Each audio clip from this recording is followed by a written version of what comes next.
یہ بات ہے اس عظیم خاتون کی جس کے دامن کو دنیا نے داغدار کرنے کی کوشش کی۔ مریم، نہ تمہارا باپ ایسا تھا اور نہ ہی تمہاری ماں ایسی تھی۔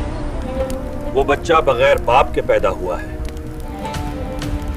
ہم اس کی ماں کو بستی سے نکال دیں گے۔ مگر خدا نے اس کی پاکی کی گواہیاں آسمانوں سے اتاری۔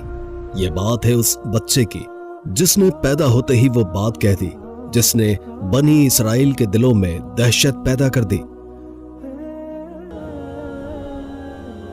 اور میں خدا کی طرف سے رحمت کے ساتھ بھیجا گیا ہوں۔ اے عیسیٰ کے ماننے والوں، ذرا سوچ کر جواب دو، کیا وہ خدا کا بیٹا تھا یا وہ بس ایک بندہ تھا؟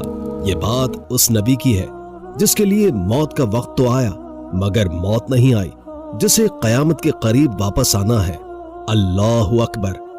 آج ہم بات کریں گے اس عظیم شخصیت کی جس کے بارے میں دنیا آج تک الجھن کا شکار ہے۔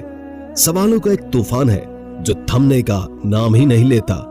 کیا وہ زندہ آسمان پر اٹھا لیے گئے یا معاذ اللہ انہیں سولی پر لٹکا دیا گیا تھا؟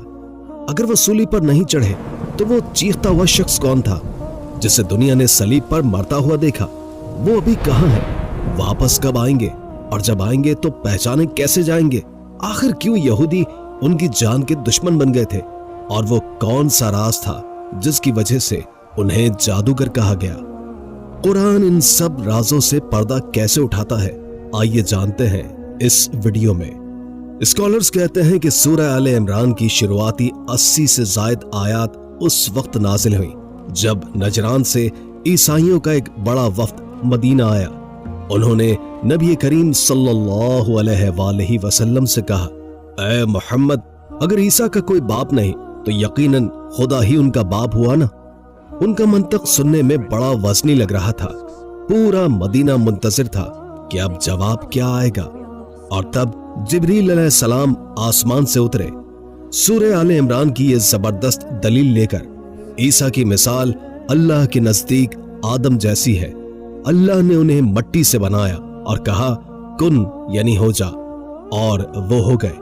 مطلب یہ ہے کہ اگر بنا باپ کے پیدا ہونا کسی کو خدا بناتا ہے تو آدم علیہ السلام کی نہ تو ماں تھی اور نہ ہی باپ، تو منطق کے حساب سے آدم بڑا خدا ہونا چاہیے۔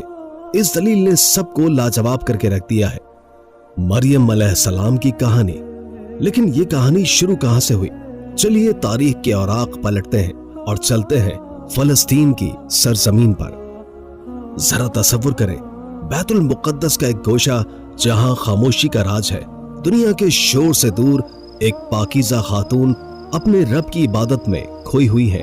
یہ بی بی مریم ہے، عمران کی بیٹی، جنہوں نے اپنی پوری جوانی اس حجرے کی تنہائی میں گزار دی۔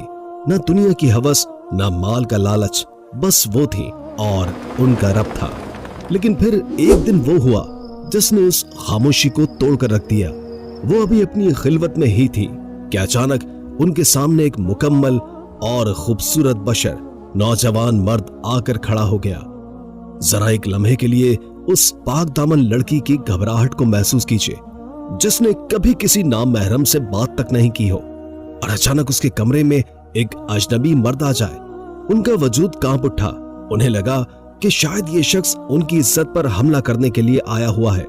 ڈر اور خوف کے عالم میں ان کی زبان سے بے اختیار نکلا، میں رحمان کی پناہ مانگتی ہوں تجھ سے، اگر تیرے دل میں خدا کا خوف ذرا برابر بھی ہے تو میرے قریب مت آنا۔ یہ الفاظ صرف الفاظ نہیں تھے، یہ ایک بے بس لڑکی کی اپنے رب کو پکار تھی۔ مگر وہ آنے والا کوئی عام انسان نہیں تھا، وہ اللہ کا امین فرشتہ جبریل علیہ السلام تھے۔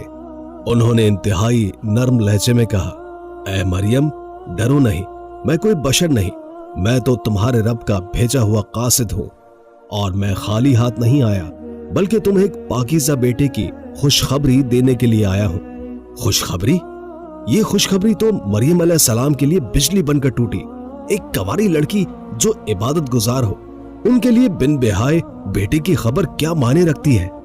وہ حیرت اور صدمے سے بول اٹھی، میرا بیٹا کیسے ہو سکتا ہے؟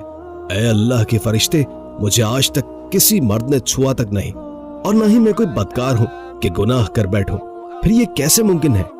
یہ سوال فطرت کا تھا، یہ سوال عقل کا تھا،